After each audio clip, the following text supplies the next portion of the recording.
Hi guys, இன்றைக்கி வீடியோவில் incubator எப்படி செய்யலான்னு பார்க்கலாம். வெறும் 15 நிமிஷம் வீடியோ தான். யாரும் ஸ்கிப் பண்ணாதீங்க. ஸ்கிப் பண்ணி என்ன சுத்தமாக புரியாது. எப்படி செட் பண்ணுறதுன்னு பார்த்துட்டு கடைசியாக நெக்ஸ்ட் வீடியோவில் எப்படி அதை டெம்பரேச்சர் ஃபிட் பண்ணுறது எல்லாத்தையும் தெளிவாக பார்க்கலாம். மறக்காமல் பிடிச்சிருந்த சேனலை சப்ஸ்கிரைப் பண்ணிக்கோங்க. ஃபஸ்ட்டு ஒரு 10 வாசர் வேணும். ஏன்னா டிசி ஃபேனுக்கு அப்புறம் ஹோல்டருக்கெல்லாம் போடுறதுக்கு வாசர் தான் ரொம்ப இம்பார்ட்டன்ட்டு. வாசர் இல்லாட்டி டக்குன்னு கழட்டினாலும் கழட்டிக்கிறோம்.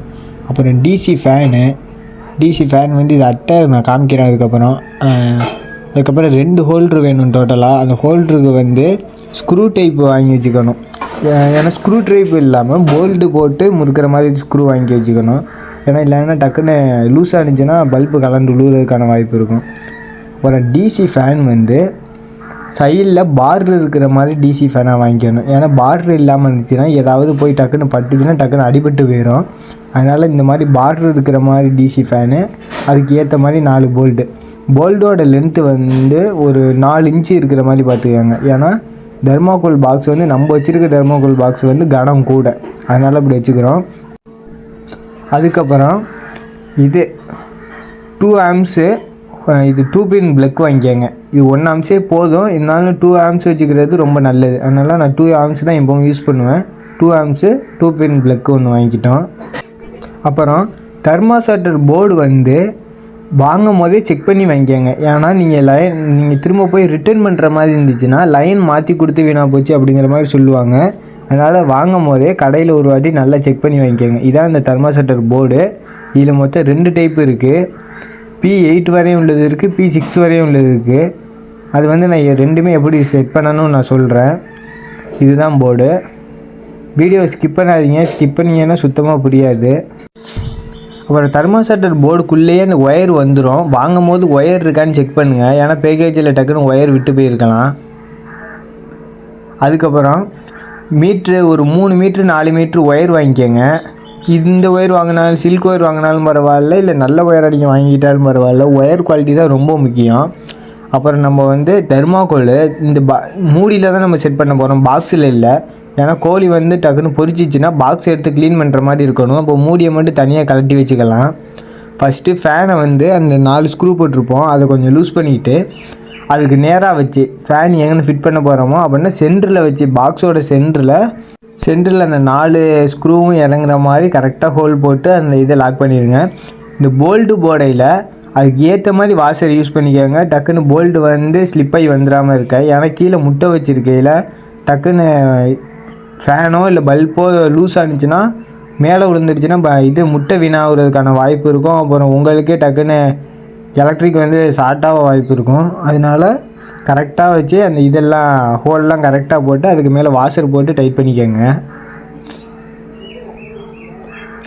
போடுற ஹோல் வந்து ரொம்ப பெருசாக இல்லாமல் பார்த்துக்கோங்க. ஏன்னா ரொம்ப பெருசாக இருந்துச்சுன்னா லூஸாக ஒரு மாதிரி ஆடிக்கிட்டு இருக்கோம். நம்ம டெஸ்டரில் இருக்கிற அளவு வந்து கரெக்டாக இருக்கும், அதை வச்சு ஹோல் போட்டுக்கோங்க. அப்புறம் டிசி ஃபேனுக்கான ஒயர் வந்து அதில் ஒரு ஹோல் போட்டு வெளியில் எடுத்துக்கோங்க. ஏன்னா தெர்மாஸ்டார் போர்டை வந்து நம்ம வெளியில் வச்சு அதில் தான் அந்த ஒயரை வச்சு ஃபிட் பண்ண போகிறோம். அதனால அதை வந்து வெளியில் எடுத்துக்கோங்க. அப்புறம் இதில் வந்து வாஷர்லாம் கரெக்டாக போட்டுக்கோங்க. அப்புறம் வாஷர் போடையில் இடையில ஒரு பேப்பர் வைக்கிறதுனாலும் வைக்கலாம். ஏன்னா பேப்பர் வச்சோம்னாலும் ஸ்லிப் ஆகாமல் இருக்கும். அதனால் பேப்பர் வச்சு வாஷர் போட்டுக்கோங்க. அப்புறம் போல்டு போடையில் ரொம்ப இந்த ஸ்பேனர்லாம் வச்சு சிலர் டைட் பண்ணுவாங்க. அப்படிலாம் பண்ண வேணாம்.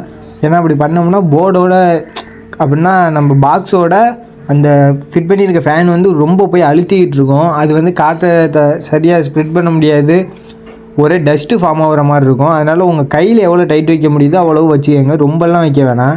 ஃபேனு நல்லா சுற்றுது, சரி பிரச்சனை இல்லை. அதுக்கப்புறம் 2 ஹோல்டரு எடுத்து அதுக்கு நேராக வச்சு இப்போ ஃபேனுக்கு ஓட்டப்பட்ட மாதிரியே ஓட்ட போட்டுக்கலாம். ஹோல்டருக்கு ஓட்ட போட்டுட்டு நம்ம வச்சு டைட் பண்ண வேணாம். ஏன்னா அதுக்கு நம்ம இடையில ஒயரிங் வேலை பார்க்க வேண்டியது இருக்குது. அதனால் ஹோல்டரை வச்சு இப்போ நம்ம டைட் பண்ணாமல் சும்மா ஹோல் மட்டும் போட்டு வச்சுக்கலாம். 2 ஹோல்டர் ஃபிட் பண்ணியிருக்கிறதுமே கிட்ட இல்லாமல் அந்த ஃபேனை விட்டு ஈக்குவல் டிஸ்டன்ஸில் இருக்கிற மாதிரி பார்த்துக்கோங்க. அந்த மாதிரி அந்த எட்ஜிலையும் போயிட வேணும். ஏன்னா அந்த ஓரத்தில் இருந்துச்சுன்னா பாக்ஸோட கிட்ட இருக்கும், இந்த பார்டரோட கிட்ட இருக்கும் பல்பு. அப்படி இருந்துச்சுன்னா அந்த பாக்ஸ் உருகிறதுக்கான வாய்ப்பு கூட இருக்கும். அதனால் ஒரு லிமிட் வச்சுக்கோங்க. அந்த ஃபேனுக்கும் அந்த பார்டருக்கும் சென்டரில் வச்சு ஃபிட் பண்ணிக்கோங்க, நம்ம ஃபிட் பண்ணியிருக்க மாதிரி. அப்புறம் ஒரு ஒயர் எடுத்து அதில் இந்த ஹோல்டர்லேருந்து அந்த ஹோல்டர் அளவு போகிற மாதிரி மெஷர்மெண்ட் பண்ணி அதை கரெக்டாக கட் பண்ணிக்கோங்க. கட் பண்ணி சீவி எடுத்துக்கோங்க. இந்த மாதிரி சீவி எடுக்கையில் ஒயர் கட்டு யூஸ் பண்ணுறது நல்லது. ஆனால் என்கிட்ட ஒயர் கட்டு மிஸ் ஆகிட்டனால நான் கத்தியால் சீவினேன். அதுக்காண்டி எல்லாம் அதை ஃபாலோ பண்ண வேணாம். ஏன்னா கத்தியால் சீவையில் இடையில பிசுறு இருக்க மாதிரி இருக்கும். அது ஒன்றோட ஒன்று உரசுனா கூட டக்குன்னு ஷார்ட் ஆகுறதுக்கான வாய்ப்பு இருக்கும். ஷார்ட் ஆனால் ஃபஸ்ட்டு போர்டு தான் போகும்.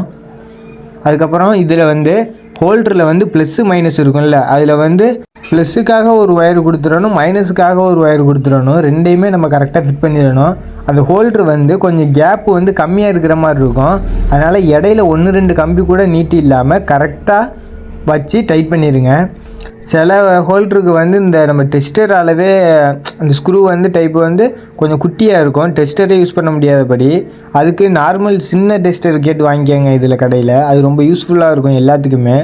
அதுக்கப்புறம் ப்ளஸ்லேயும் மைனஸ்லேயும் ஒரு ஒயர் வச்சு நம்ம கொடுத்துட்டு அதுக்கப்புறம் இது பண்ணிடலாம், போர்டோடு வச்சு ஃபிக்ஸ் பண்ணிடலாம். நீங்கள் ஃபேனுக்கு வாஷர் யூஸ் பண்ணுறீங்களோ இல்லையோ, ஆனால் பல்புக்கு கண்டிப்பாக யூஸ் பண்ணணும். ஏன்னா ஃபேனு கலண்டா கூட ஒன்றும் பிரச்சனை இல்லை. ஒருவேளை பல்பு கலண்டு போய் பாக்ஸோடு உரசிட்டு இருந்துச்சுன்னா அதுக்கப்புறம் உங்களுக்கு ஃபயரே ஆயிரும் கண்டிப்பாக. அதனால் கண்டிப்பாக நீங்கள் என்ன பண்ணணும், வாஷர் யூஸ் பண்ணிடுங்க. புதுசாக இன்குபேட்டர் செய்யல நம்ம பெருசாலாம் செலவு பண்ண தேவையில்லை. ஏன்னா ஃபஸ்ட் டைம் எக்ஸ்பீரியன்ஸ் பண்ணையில் நம்ம பெரிய லெவலில் செலவு பண்ணி நிறையெல்லாம் லாஸ் ஆகிடுச்சுன்னா அப்புறம் பிரச்சனை. இந்த பாக்ஸ் வந்து இப்போ நம்ம வீட்டில் இருக்கிற பாக்ஸ் தான், அதனால தான் ஒரு மாதிரி இருக்குது. ஐஸ் பாக்ஸு அப்படின்னா மீன் பார்சல் வர்றது போகிறது, அதுக்காண்டி யூஸ் பண்ணிக்கிறது தான் இப்போ நம்ம இன்குபேட்டருக்கு யூஸ் பண்ணியிருக்கோம். ஆல்ரெடி இந்த மாதிரி 2-3 இன்குபேட்டருக்கு நம்ம யூஸ் பண்ணி வெளியிலே கொடுத்துருக்கோம். இது வந்து சீப் அண்ட் பெஸ்ட்டாக கிடைக்கும், 300-400 ரூபாய்க்கு கிடைக்கும். ஆனால் இதுவே புதுசாக வாங்கினீங்கன்னா எப்படி பார்த்தாலும் 2000 ரூபா வரும், 2000 2500 ரூபா கூட வரும். கூகுளில் போய் ரொம்ப தின்னான பாக்ஸ் பார்த்தாலே அதுவே 700-800 வருது. அதில் வெறும் 30 முட்டை தான் வைக்கலாம், இதில் 120 முட்டை வரையும் வைக்கலாம். ஆனால் இது 400 ரூபா இப்படி தான் செலவாகும் நம்மளுக்கு. அப்புறம் இதுக்கு யூஸ் பண்ணுறது தெர்மோஸ்டேட்டர் போர்டுக்கு வந்து நீங்கள் எப்போவுமே இது யூஸ் பண்ணணும், ஸ்க்ரூ யூஸ் பண்ணணும். அந்த ஸ்க்ரூ வந்து தெர்மோஸ்டேட்டர் போர்டை விட குட்டியாக தான் இருக்கணும். ஏன்னா ஸ்க்ரூ டைப் வந்து கொஞ்சம் பெருசாக இருந்து அந்த போர்டு நீங்கள் டைட் பண்ணையில் போர்டு லைட்டாக கிராக் விட்டாலும் முடிஞ்சு. போர்டு தான் ரொம்ப இம்பார்ட்டன்ட். அதனால் அந்த போர்டில் எந்த டேமேஜும் ஆகாமல் பார்த்துக்கோங்க. இந்த ஸ்க்ரூ டைப் வந்து ரொம்ப நைஸான டைப்பாக இருந்துச்சுன்னா அதில் கரெக்டாக உட்காந்துரும். ரொம்ப பெருசாக இருந்துச்சுன்னா அது டைட்டாக இறங்குற மாதிரி இருக்கும். அப்படி போணுச்சுன்னா போர்டு கண்டிப்பாக போயிடும். அதனால் ரொம்ப நைஸான டைப்பாக வாங்கிக்கோங்க. தெர்மோஸ்டேட்டர் போர்டு வாங்கையிலே அவங்கள்ட்டே கேட்டு வாங்கிக்கலாம் ஸ்க்ரூ டைப்பு. இதுக்கு போல்டெல்லாம் போடணுன்னு அவசியம் இல்லை, ஏன்னா வெயிட்லெஸ்ஸாக தான் இருக்கும். அதனால் நம்ம இதில் ஸ்க்ரூவே போட்டுக்கலாம். அப்புறம் வீடியோவை ஸ்கிப் பண்ணி பார்த்தீங்கன்னா ஒன்றுமே புரியாது. நம்ம ஆல்ரெடி அப்படி தான் கொடுத்துருக்கோம். ஆல்ரெடி நம்ம யூஸ்ஃபுல்லான இதை மட்டும்தான் எடுத்துருக்கோம், பேலன்ஸ் எல்லாம் கட் பண்ணியாச்சு. நீங்கள் இதுலேயும் ஸ்கிப் பண்ணி பார்த்துட்டு அப்புறம் புரியாமல் தப்பாகலாம் செஞ்சிட்டிங்கன்னா அப்புறம் நம்மளை குறை சொல்லக்கூடாது. ஏன் சொல்கிறேன்னா, நான் வீடியோ இல்லாமல் ஆல்ரெடி முன்னாடியே சில பேர்கிட்ட சொல்லியிருந்தேன், அவங்க தப்பாக பண்ணிவிட்டு அதுக்கப்புறம் நம்மளை குறை சொன்னாங்க. அதனால தான் சொல்லிக்கிறது. வீடியோ ஸ்கிப் பண்ணிங்கன்னா கண்டிப்பாக புரியாது. அப்புறம் ஒரு ஒயர் ஒன்று கட் பண்ணி எடுத்துக்கோங்க. அது எந்த அளவு இருக்கணும்னா, இங்கே வெளியில் தெர்மோஸ்டேட்டர் போர்டுலேருந்து உள்ளே வந்து ஹோல்ட்ரு ஃபிட் பண்ணியிருப்போம்ல, அந்த ஹோல்ட்ரு வரையும் போகிற மாதிரி இருக்கணும். அப்படின்னா ஒயர் ஃபிட் பண்ணாமல் எக்ஸ்ட்ரா ஒரு ஹோல்ட்ரு இருக்கும்ல, அந்த ஹோல்டருக்கு போகிற மாதிரி எடுத்துக்கோங்க.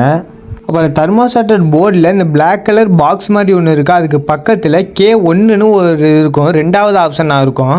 அந்த கருப்பு கலர் கண்டென்சர் மாதிரி இருக்கிறதுக்கு பக்கத்தில் 2வதாக இருக்கிறது, அதில் K1ன்னு இருக்கும். அதை வந்து ஃபஸ்ட்டு லூஸ் பண்ணி நம்ம கொடுத்த ஒயர் வச்சு நல்லா டைட் பண்ணிக்கோங்க. டைட் பண்ணி இடையில ஃபேனுக்கு கொடுத்த ஹோல்லையே அந்த ஒயரை வந்து உள்ளே தள்ளி அந்த பக்கம் எடுத்துக்கோங்க. அந்த பக்கம் எடுத்த ஒயரில் ஆல்ரெடி ஒரு ஹோல்டரில் ஃபிட் பண்ணிவிட்டு ப்ளஸ்ஸும் மைனஸும் வெளியில் வந்திருக்கும். அதில் ப்ளஸ்ஸு அல்லது மைனஸ் ஏதாவது ஒரு ஒயரில் இப்போ நம்ம எடுத்த ஒயரை வந்து நல்லா முறுக்கிக்கங்க. அப்புறம் இப்போ அந்த 2 ஒயர் முறுக்குனது இருக்குல்ல, அதை வந்து நம்ம ஹோல்டரோடு ஃபிட் பண்ணிக்கணும். அப்புறம் ஒரு ஒயரு தனியாக கட் பண்ணி எடுக்கணும். அந்த ஒயர் வந்து ஒரு 1 மீட்டர்லேருந்து 1.5 மீட்டர் இருக்கிற மாதிரி பார்த்துக்கோங்க. ஏன்னா இதுதான் ப்ளக்கு சொருகிறதுக்காக போகிற ஒயரு. அந்த ப்ளக்கு சொருகிறதுக்கான ஒயர் வந்து நீங்கள் கொஞ்சம் லென்த்தாக கொடுத்தா தான் நம்ம இன்குபேட்டர் கீழே இருந்தாலும் கொஞ்சம் உயரத்தில் சுவிட்ச் போர்டு இருந்தாலும் அங்கே வச்சு யூஸ் பண்ணிக்க முடியும். இல்லைன்னா ரொம்ப கிட்ட இருக்கிற மாதிரி இருக்கும். என்னோடய பழைய இன்குபேட்டர் அப்படி தான் அமைஞ்சு போச்சு. அப்புறம் நம்ம இப்போ எக்ஸ்ட்ரா எடுத்த ஒயரையும் ஹோல்டர்லேருந்து ஆல்ரெடி ஒரு ஒயரை கொடுத்துட்டு பேலன்ஸ் இன்னொரு ஒயர் இருக்கும்ல ரெட்டு, அந்த 2 ஒயரையும் ஒன்றா நம்ம முறுக்கிக்கிட்டு இந்த ஹோல்டருக்கு வந்து ஃபிட் பண்ணிக்கலாம். இந்த ஹோல்டரில் வச்சு நல்லா டைட் பண்ணிவிட்டு ஸ்க்ரூ போட்டுடலாம். ஏன்னா இதோட இந்த ஹோல்டருக்கான வேலை முடிஞ்சு. அதனால் ஸ்க்ரூ பண்ணி மறக்காமல் வாஷர் போட்டு டைட் வைக்கணும். வாஷர் தான் ரொம்ப இம்பார்ட்டன்ட். வாஷர் கலண்டுச்சுன்னா இன்குபேட்டர் ஒன்று முட்டை ஒன்று ஒதுங்கிடும், இல்லைன்னா ஃபயர் ஆகுறதுக்கான வாய்ப்பு கூட இருக்கும். அப்புறம் டிசி ஃபேனுலேருந்து வர ரூமில் ப்ளஸ்ஸு மைனஸ் அதில் வந்து ஒரு லாக் ஒன்று கொடுத்துருப்பாங்க. அந்த லாக்கை வந்து இங்கே ஸ்ட்ரைட்டாக ஃபிட் பண்ண முடியாது. ஏன்னா போர்டில் வந்து ஒரு லாக்கு தான் இருக்கும். அது வந்து நம்மளுக்கு டெம்பரேச்சர் செக் பண்ணுறதுக்கான அந்த ஒயருக்கே போயிடும். அதனால் இன்னொரு லாக் இருந்துச்சுன்னா அதை வந்து நீங்கள் கண்டிப்பாக கட் பண்ணி தான் எடுக்கணும். ஏன்னா அதோட கனெக்ஷன் வந்து நம்ம ஸ்ட்ரைட்டாக போர்டில் தான் கொடுக்கணும், மற்ற ஒயர்வோ கொடுக்குற மாதிரி. கட் பண்ணி எடுத்துக்கிட்டு அப்புறம் 2 amps வந்து இது வச்சுருப்போம் அடாப்டரு. 2 amps அடாப்டரையும் அந்த மாதிரி கம்பி இருக்கும், அந்த கம்பியுமே கட் பண்ணி எடுத்துக்கணும். அப்புறம் அடாப்டரில் சேர்ந்த மாதிரி 2 ஒயர் இருக்கும். அது வந்து பிளர் ஆகுது, கரெக்டாக ஸ்க்ரீனில் தெரியலை. ஆனால் ஒரு ஒயரில் வந்து கோடாக இருக்கும், அது ப்ளஸ்ஸு. எழுத்தாக இருக்கும், அது மைனஸு. மறந்துடக்கூடாது, மாற்றி கொடுத்தீங்கன்னா போர்டு போயிடும், இல்லைன்னா மிஷினே ஆன் ஆகாமல் போயிடும். நம்ம ரெட்டு கூட அந்த ப்ளஸ் ஒயர் இருக்கும்ல, ஒயரில் வந்து கோடாக இருக்கும், அடாப்டரில் வந்து கோடாக இருக்கும். அதை வந்து ரெட்டு கூட கனெக்ட் பண்ணணும். எதுலன்னா டிசி ஃபேன்லேருந்து வர்றதுல ஒயரு, அதில் ரெட்டு கூட இந்த ப்ளஸ்ஸை கனெக்ட் பண்ணணும். அப்புறம் பிளாக்கு கூட அந்த மைனஸை கனெக்ட் பண்ணணும். ரெண்டையுமே ஒயர் கொஞ்சம் லென்த்தாக விட்டு பார்த்துக்கோங்க. லென்த்தாக விட்டு அந்த நம்ம உரிச்சு வச்சுருக்க கம்பியைவே மடக்கி 2ஆக ஃபிட் பண்ணுற மாதிரி, அப்போ தான் கரெக்டாக ஃபிட் ஆகும். அந்த இதில் வந்து தெர்மோஸ்டேட்டர் போர்டில் வந்து அதுக்கான ஹோல் வந்து சின்னதாக கொடுத்துருப்பாங்க. அதனால் நீங்கள் மேலாப்பில் வச்சுருந்தீங்கன்னா டக்குன்னு உருவிட்டு வர்றதுக்கான வாய்ப்பு இருக்கும். பொட்டியை திறந்து முட்டையை திருப்பி வைக்கலையோ, இல்லை தண்ணி ஊற்றையிலையோ, இல்லை செக் பண்ணையிலையோ அந்த ஒயர் வந்து விட்டு போகிறதுக்கான வாய்ப்பு இருக்கும். அதனால் ரொம்ப ஸ்ட்ராங்காகவே அதை வந்து 2ஆக மடித்து வச்சுக்கிறது ரொம்ப நல்லது. அப்புறம் ப்ளஸ் ஒயர் எடுத்துருக்கோம்ல, ப்ளஸ் ஒயரை வந்து இப்போ ஆல்ரெடி ஒரு ஒயர் ஒன்று செட் பண்ணியிருக்கோமா, அதுக்கு பக்கத்தில் இருக்கிறதுல செட் பண்ணணும். அதில் +12 வோல்ட்டுன்னு போட்டிருக்கோம், அதில் தான் ஃபிட் பண்ணணும். மாற்றி ஃபிட் பண்ணிட்டீங்கன்னா போர்டு போயிடும், மறந்துடக்கூடாது. அந்த +12 வோல்ட்டுன்னு இருக்கிறதுல அந்த ப்ளஸ் ஒயரையும் பக்கத்தில் GNDன்னு இருக்கும், அங்கே வந்து அந்த மைனஸ் ஒயரையும் ஃபிட் பண்ணிடுங்க. ஃபிட் பண்ணிவிட்டு ரெண்டு ஒயரையுமே லைட்டாக இழுத்து பாருங்கள். ஏன்னா அது வந்து ஹோல் சின்னதாக இருக்கும், நம்ம ஃபிட் பண்ணுறது கொஞ்சம் சிரமமாக இருக்கும். அது இது பண்ணவும் நல்லா இழுத்து பார்த்துக்கோங்க, ரொம்பவே இழுத்துறாதீங்க, வந்துட்டு வந்துடும். சும்மா லைட்டாக இழுத்து பார்த்துக்கோங்க. அப்புறம் நம்ம ஆல்ரெடி உள்ளே இருந்து ஹோல்டர்லேருந்து ஒரு ஒயர் வந்திருக்கும், அந்த ஒயரையும் அது அல்லாமல் அதுக்கு ஈக்குவலாகவே இன்னொரு ஒயரையும் எடுத்துக்கோங்க. அதுக்கு ஈக்குவலாக எதுக்கு எடுத்துருக்கோம்னா, நம்ம ஹோல்டர்லேருந்து உள்ளேருந்து ஒரு ஒயர் வந்திருக்கும், அதுவும் இப்போ நம்ம எடுக்கிற ஒயரும் தான் ஒரு பிளக்குக்காண்டி, நம்ம கொடுக்குற பவர் சப்ளைக்காண்டி பிளக்குக்காண்டி வரப்போகுது. அந்த கண்டென்சர் மாதிரி இருக்க பிளாக் கலரில் இருக்க அதுக்கு பக்கத்துலேயே ஒரு இது இருக்கும், அதுக்கு நேராக வந்து நம்பர் வந்து K0ன்னு போட்டிருக்கோம். அதில் வந்து இப்போ நம்ம எக்ஸ்ட்ரா ஃபிட் பண்ணுற ஒயரை வந்து ஃபிட் பண்ணணும். மொபைலில் வந்து கரெக்டாக தெரிய மாட்டேது, பிளர் ஆகுது. நீங்கள் செக் பண்ணுற போர்ட்லேயே பார்த்துக்கோங்க, அதில் இருக்க ஃபஸ்ட்டு ஹோலில் ஃபிட் பண்ணணும், அதாவது K0வில். அந்த K0வில் ஃபிட் பண்ணிவிட்டு அந்த ஒயரையும் வெளியில் எடுத்துக்கோங்க. இப்போ நம்மளுக்கு டோட்டலாக 2 ஒயர் வந்து ஃப்ரீயாக இருக்கும். அது என்னென்ன ஒயர்னால், உள்ள இதில் ஹோல்டர்லேருந்து வர்ற ஒயர் ஒன்று, அப்புறம் இப்போ K0வில் ஃபிட் பண்ண ஒயர், இந்த 2 ஒயருமே ஃப்ரீயாக இருக்கும். அதை வந்து நம்ம தனியாக ஒரு 2 பின் பிளக்கில் வந்து ஃபிட் பண்ணிக்கோங்க. 3 பின்னும் யூஸ் பண்ணலாம், ஆனால் 2 பின்னே போதும். ஏன்னா அந்த இது பிளக் பாயிண்ட் வந்து கொஞ்சம் லூஸாக இருந்துச்சுன்னா அந்த இடத்துல 3 பின் பிளக் இருந்தால் தான் நல்லாயிருக்குன்னு சொல்லுவாங்க. ஆனால் 2 பின் பிளக்கே நம்மளுக்கு போதும். நான் அதுதான் இது வரையும் யூஸ் பண்ணிக்கிட்டு இருக்கேன். அப்புறம் இது யூஸ் பண்ணுறதுக்கு போர்டு யூஸ் பண்ணுவீங்கல்ல, அந்த போர்டை வந்து இன்குபேட்டருக்காண்டியே பர்மனெண்ட்டாக ஒரு போர்டு ஒன்று வச்சுக்கோங்க. ஏன்னா நீங்கள் சார்ஜர் மற்ற இது அதில் யூஸ் பண்ணையில் அந்த இது சரியில்லாமல் போயிடலாம். அதனால் இன்குபேட்டருக்கு மட்டுமே நீங்கள் தனியாக ஒரு போர்டு ஒன்று ரெடி பண்ணி வச்சுக்கிறது ரொம்ப நல்லது. அதிகபட்சம் பார்த்தா 250லேருந்து 300 ரூபா வரும். அப்புறம் நம்மளுக்கு டோட்டலாக இப்போ 2 பிளக்கு இருக்கா, அது 2 தான் இதுக்கு போகிறது. அதாவது போர்டில் போய் நம்ம பவர் சப்ளைக்காண்டி யூஸ் பண்ணிக்கிறது. அப்புறம் ஒரு பிளக் பாயிண்ட் இருந்துச்சுன்னா அது ஃபிட் ஆகாது. நம்மளுக்கு சுவிட்ச் போர்டில் 2 பிளக் பாயிண்ட் இருக்கணும், அப்படி இல்லைன்னா அடாப்டர் இருக்கும். ஒரே பிளக் பாயிண்டில் 2 ஒயர் யூஸ் பண்ணிக்கிற மாதிரி அந்த மாதிரி அடாப்டர் இருந்துச்சுன்னா வாங்கி வச்சுக்கோங்க. ஏன்னா இன்குபேட்டர் ஃபிட் பண்ணையில் நம்ம ஒரு ஹோல்டரை போய் ஒரு இதுலேயும் இன்னொரு இதை போய் இன்னொரு இதுலேயும் கொடுக்க முடியாது. 2 பிளக் பாயிண்ட்டும் ஒரே மாதிரி கொடுக்குற மாதிரி ஒரு போர்டு ஒன்று வாங்கி வச்சுக்கிறது ரொம்ப நல்லது. அப்புறம் ஹீட்டை மெஷர் பண்ணுறதுக்காண்டி அந்த மெஷர்மெண்ட் பண்ணுற ஒயரு, அதை வந்து ஒரு ஹோல் போட்டு சென்டரில் தொங்க விட்ருங்க. இந்த ஃபிட் பண்ணுற ஒயர் வந்து எவ்வளோ லென்த்து கீழே இருக்கணும்னா, பாக்ஸில் நம்ம எக்கு எங்கன்னு வச்சுருக்கோமோ அதுக்கு நேராக கிடக்கிற மாதிரி பார்த்துக்கோங்க. ஏன்னா அப்போனா ஒயர் கொஞ்சம் மேலே இருந்துச்சுன்னா அந்த இடம் வந்து நம்ம பல்பு கொடுக்குற ஹீட்டு வந்து சீக்கிரமே அப்சர்வ் ஆகும். அப்படி சீக்கிரம் அப்சர்வ் ஆகிடுச்சுன்னா உங்களுக்கு பல்ப் வந்து சீக்கிரம் அமர்ந்துடும். இதே கொஞ்சம் கீழே இருந்துச்சுன்னா முட்டை எவ்வளோ ஹீட் இருக்கோ அதை கரெக்டாக மெஷர் பண்ணி கரெக்டான டயத்துக்கு அமரும். அவ்வளோதான், வீடியோ முடிஞ்சு. இந்த போர்டில் டெம்பரேச்சர் எப்படி ஃபிட் பண்ணணுங்கிற வீடியோ வந்து நெக்ஸ்ட்டு வரும். சேனலை மறக்காமல் சப்ஸ்கிரைப் பண்ணி வச்சுக்கோங்க. வீடியோ பிடிச்சிருந்தா லைக் பண்ணி சப்போர்ட் பண்ணுங்கள்.